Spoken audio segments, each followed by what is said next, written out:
नमो नमः। आज की इस कक्षा में आप सबका स्वागत है। प्रथम पाठ रुचिरा सुभाषितानि। सुभाषितानि शब्द सु जमा भाषित इन दो शब्दों के मेल से बनता है। सु जमा भाषित। सु मतलब सुंदर या मधुर और भाषित का अर्थ होता है वचन। तो इस प्रकार सुभाषित का क्या अर्थ हुआ बच्चों? सुंदर वचन। हमारी जो संस्कृत भाषा है वो अनेक सुंदर वचनों से भरी हुई है और उन्हीं सुंदर वचनों का प्रयोग प्रस्तुत पाठ में किया गया है। इस पाठ में सूक्ति मंजरी, नीति शतकम, मनुस्मृति ही, शिशुपाल वधम, पंचतंत्रम से सुंदर श्लोकों को संग्रहित किया गया है। तो आइए देखते हैं अपना प्रथम श्लोक। देखिए, गुणा गुणगेषु गुणा भवन्ति, ते निर्गुणं प्राप्य भवन्ति दोषाः। सुस्वादुतोयाः प्रभवन्ति नद्यः, समुद्रमासाद्य भवन्ति अपेयाः। भवन्ति जमा अपेयाः। गुणा गुणगेषु गुण, गुणगेषु गुणियों में, गुणा भवन्ति गुण हो जाते हैं। गुण गुणियों में जाकर गुण बन जाते हैं। ते निर्गुणं प्राप्य भवन्ति दोषाः, ते वे गुण, निर्गुणम गुणहीन, प्राप्य प्राप्त करके, भवन्ति दोषाः दोष बन जाते हैं। वे ही गुण जब गुणहीन व्यक्ति में चले जाते हैं तो वे गुण क्या बन जाते हैं?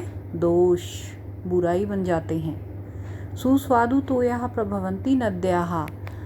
सुस्वादुतोयाः अर्थात सुंदर स्वादिष्ट जल वाली नदियाँ, बहती हुई नदियाँ, स्वादिष्ट जल वाली बहती हुई नदियाँ, समुद्रमासाद्य समुद्र में पहुंचकर, भवन्ति अपेयाः पीने योग्य नहीं रहती। इस प्रकार इसमें यह बताया गया है कि जो गुण हैं वो अगर गुणवान व्यक्ति में होते हैं तो वो गुण बन जाते हैं, और वे ही गुण निर्गुणी को प्राप्त करके, गुणहीन को प्राप्त करके दोष बन जाते हैं। जिस प्रकार स्वादिष्ट जल वाली नदियों का जल कैसा होता है? स्वादिष्ट, मीठा, लेकिन वो जब समुद्र में मिल जाती हैं तो वो कैसा जल हो जाता है? पीने योग्य नहीं रहता, क्योंकि समुद्र का जल खारा होता है और वो पानी भी पीने लायक, पीने के योग्य नहीं होता। तो आया समझ में? अब देखिएगा दूसरा श्लोक। साहित्य संगीत कला विहीनः, साक्षात् पशुः पुच्छविषाणहीनः, तृणं न खादन्नपि जीवमानः, तद्भागधेयं परमं पशूनाम्। साहित्य संगीत कला विहीनः, साहित्य से, संगीत से और कला से विहीन व्यक्ति, मतलब जिसमें ये सब गुण नहीं होते, जो पढ़ना साहित्य की जिसमें रुचि नहीं होती, जो संगीत नहीं जानता या कोई किसी कला से विहीन है, वह व्यक्ति साक्षात पशु पुच्छ विषाणहीनः, वह साक्षात पशु है। साक्षात मतलब पशु के समान है, बिल्कुल पशु जैसा है। सिर्फ क्या अंतर है उसमें? पुच्छ विषाणहीनः, उसमें पूंछ और सींग नहीं होते। पूंछ और बिना सींग के वह मनुष्य साक्षात पशु है। तृणम न खादन अपि जीवमानः, तिनके न खाता हुआ जीवित वह, जीवित। तद भागधेयम, उसका भाग्य, परमम पशुनाम, पशुओं के जैसा है। सिर्फ क्या अंतर है उसमें? वो तिनके नहीं खाकर जीता है, पशु तिनके खाते हैं और वह मनुष्य तिनके न खाता हुआ जीवित, वह जीवित ऐसे मनुष्य का जो कि साहित्य, संगीत या कला से विहीन होता है, उसका भाग्य परमम पशुनाम, पशुओं के समान होता है।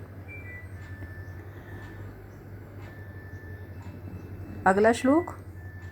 लुब्धस्य नश्यति यशः पिशूनस्य मैत्री, नष्टक्रियस्य कुलम अर्थपरस्य धर्मः, विद्याफलं व्यसनिनः कृपणस्य सौख्यम, राज्यं प्रमथसचिवस्य नराधिपस्य। लुब्धस्य नश्यति यशः, लुब्धस्य लोभी का यश नष्ट होता है। पिशूनस्य मैत्री, चुगलखोर की मित्रता। नष्टक्रियस्य कुलम, अक्रियाशील का जो क्रियाशील नहीं होता, ऐसे व्यक्ति का कुल नष्ट हो जाता है, वंश नष्ट हो जाता है। अर्थपरस्य धर्मः, कुलम जमा अर्थ, परस्य धर्मः जो दूसरे का धन चाहता है। अर्थ मतलब धन, धन का एक अर्थ भी, अर्थ का एक अर्थ क्या होता है? धन। जो दूसरे का धन चाहता है उसका धर्म नष्ट हो जाता है। विद्याफलम व्यसनिनः, व्यसनी का, व्यसनी अर्थात बुरी आदत वाले का विद्याफल नष्ट हो जाता है। कृपणस्य सौख्यम, कंजूस का सुख नष्ट हो जाता है। राज्य प्रमथ सचिवस्य नराधिपस्य, प्रमथ सचिव वाले, प्रमथ मतलब आज्ञा ने मानने वाले, सचिव मंत्री के राजा का, नर अधिपस्य राजा का राज्य नष्ट हो जाता है। तो जो लोभी व्यक्ति होता है उसका यश नष्ट हो जाता है, उसको प्रसिद्धि नहीं मिलती। चुगलखोर की मित्रता नष्ट हो जाती है, चुगलखोर व्यक्ति से कोई भी मित्रता नहीं करना चाहता। और जो क्रिया नहीं करता, जो कार्य नहीं करता, ऐसे मनुष्य का कुल ही नष्ट हो जाता है। जो दूसरे का धन चाहता है उसका धर्म नष्ट हो जाता है। वैसनी बुरी आदत, जिसमें कोई बुरी आदत है, उसका विद्या फल नष्ट हो जाता है, उसको विद्या की प्राप्ति नहीं होती। कृपणस्य सौख्यम, कंजूस का सुख नष्ट हो जाता है, क्योंकि कंजूस व्यक्ति कुछ भी सुख साधन खरीदने में या जुटाने में अपने धन का प्रयोग नहीं कर सकता, तो उसको सुख की प्राप्ति नहीं होती। इसी प्रकार जो आज्ञा नहीं मानता, ऐसे मंत्री वाले राजा का राज्य नष्ट हो जाता है। अर्थात जैसे राजा जो आज्ञा देता है और उस आज्ञा का जो मंत्री पालन नहीं करता, ऐसा राज्य नष्ट हो जाता है। तो ये 3 श्लोक हैं आज के, इनको पढ़ेंगे और समझेंगे। अगली कक्षा में इनका अर्थ लिखवाऊंगी और अगले श्लोक पढ़ाऊंगी। तब तक के लिए धन्यवाद।